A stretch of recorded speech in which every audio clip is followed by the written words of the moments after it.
নেশা করলে কোনো পুরুষ নষ্ট হয় না, হোক না তার দেহের ক্ষতি। কিন্তু আমি নিজ চোখে দেখেছি একজন পুরুষের ধ্বংসের পেছনে থাকে কোনো না কোনো এক মায়া।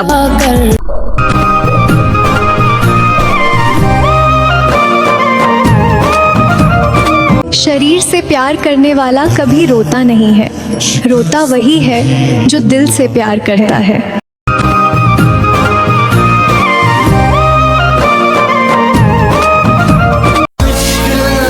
বাবা খুঁড়ছে কবর, মা দেখছে লাশ, আর বন্ধুরা কাটছে বাস। হঠাৎই মা চিৎকার দিয়ে বলে, কোন সভ্যগরের প্রতারক নারী আমায় উপহার দিল আমার ছেলের লাশ।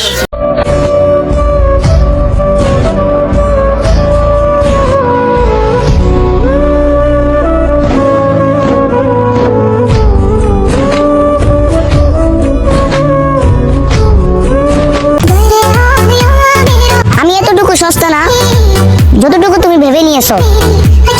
আমি শুধু তোমার ভালোবাসার পাগল ছিলাম, মাগার তুই আমার রাস্তার পাগল ভাইবা নিছস। ছেলেদের কি নেশা করা উচিত? ছেলেদের নেশা করা উচিত, কিন্তু সেটা যেন মেয়েদের নেশা না হয়।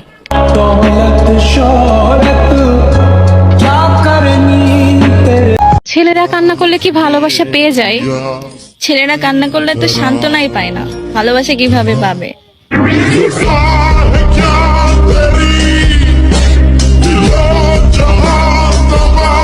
আচ্ছা আপু, মেয়েদের নিয়ে অনেস্ট একটা লাইন বলেন। মেয়েরা সব সময় সঠিক মানুষকে ধোকা দেয় এন্ড ভুল মানুষকে বিশ্বাস করে।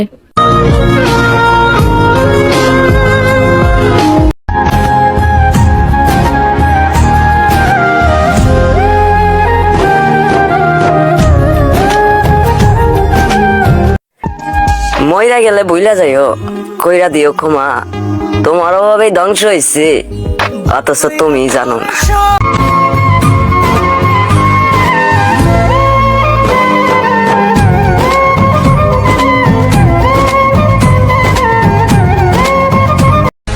প্রত্যেকটা মানুষই তো কারো না কারো গল্পের ভিলেন হয়ে থাকে। আমি না হয় ওর গল্পের হয়ে থাকলাম, তবে সময়ের সাথে বদলে যায় ভালোবাসা, সম্পর্ক, অনুভূতি। শুধু মনে থেকে যায় ক্ষণিকের খুনসুটি।